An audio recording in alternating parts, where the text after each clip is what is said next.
Alors bonsoir à tous les téléspectateurs et à tous les internautes.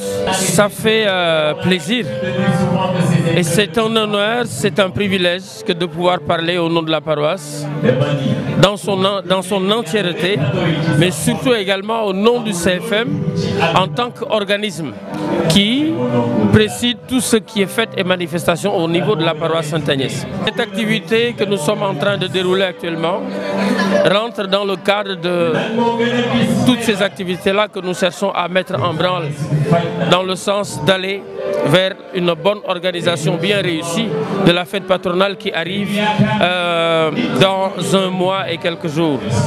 Alors tout le monde sait, personne n'ignore que nous sortons de deux périodes qui ont été extrêmement difficiles. Toutes les activités avaient été mises en berne et c'est donc la raison pour laquelle on a senti nécessaire de faire justement cette étape dans le processus de préparation pour qu'aujourd'hui on puisse se dire un premier pas a été posé pour en fait, si vous le permettez en wolof, dooleel paroisse bi, permettre à la paroisse de bien se préparer et de pouvoir vibrer et de pouvoir sentir que toutes les entités aujourd'hui sont dans une certaine forme de synchronisation d'efforts afin que chacun puisse dire voilà la pierre que moi j'ai apportée à l'édification de la réussite de la fête patronale.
Tina ñu fekk la tey ci seen paroisse bi avec une très belle soirée lan moo ñu fi indi tey.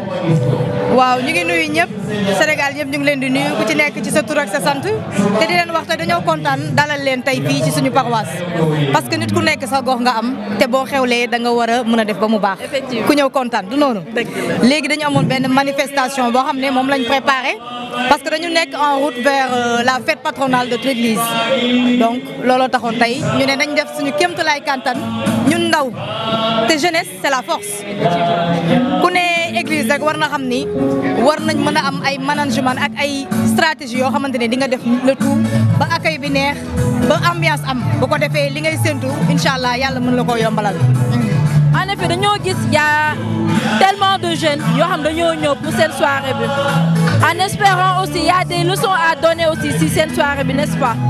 Bon, les leçons à donner c'est dire aux jeunes que adduna bi ñu nekk nii ndaw yee ko yor le Sénégal a une force par rapport à la jeunesse donc boo dee ndaw da nga war a mën a xam ni am na lu lay xaar nga am na ay responsabilités yu lay xaar nga jël conscience xam ne église mag yi dañuy gunge mais xale yee ko mën a yor donc looloo waral tey bu ñu yeewoon 4 heures du matin sax dañuy jug nekkal fi suñu église voilà.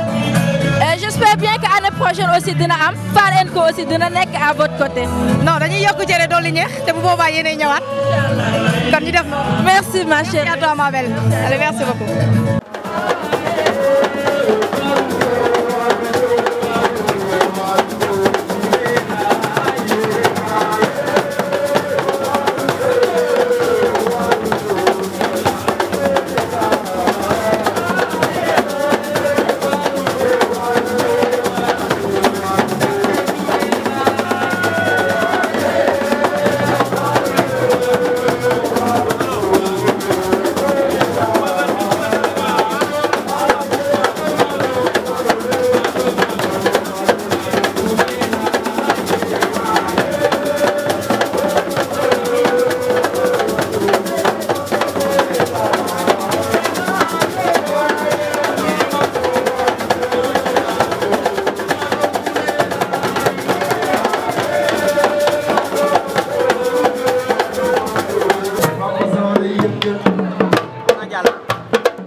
Le mot, en fait, le maître mot, je pense qu'il est déjà lancé. Ce qui m'a aujourd'hui émerveillé, c'est que lorsque j'ai senti qu'il fallait faire avec cette jeunesse-là, je les ai concernés dans la chose. Je n'aime pas dire le jeu, je vais parler du CFM. Le CFM, c'est basé sur la jeunesse pour leur expliquer qu'avec eux, on pouvait réussir la chose. Ils ont compris le message et ils ont pris la chose à bras le corps. Au niveau de toutes les bases, au niveau de toutes les CEB, bon, le mot d'ordre a été lâché, tout le monde s'est mis d'accord et là, aujourd'hui, vous voyez combien ils se sont mobilisés, comment ils se sont mobilisés pour être là. Alors, le message, il est clair. C'est de savoir que cette paroisse-là leur appartient. Quand on parle de force vive, nous, en tant qu'anciens, en tant qu'adultes, en tant que parents, nous pouvons être là pour nos conseils, nous pouvons être là pour un accompagnement moral, nous pouvons être là pour un accompagnement œcuménique. Mais ce qu'il y a à faire, à dérouler, la force vive, c'est la jeunesse. Mais c'est de vifs remerciements, parce que quand vous êtes là, dans la proximité, pour pouvoir faire en sorte que nous, à partir de votre tribune, on puisse se faire entendre à plus large échelle, on ne peut que vous remercier par rapport à cela. Et je pense que vous avez compris le rôle que vous devez jouer. Et vous l'avez pleinement rempli ce soir. Moi, je suis émerveillé de votre présence, j'en suis séduit. Et soyez sûr qu'avec nous, vous trouverez des partenaires partout où vous aurez besoin de nous. Que Dieu bénisse votre chemin et que vous soyez parmi celles-là qu'on entendra partout dans le Sénégal. Que Dieu vous bénisse. Merci à vous. Voilà, bonsoir à vous.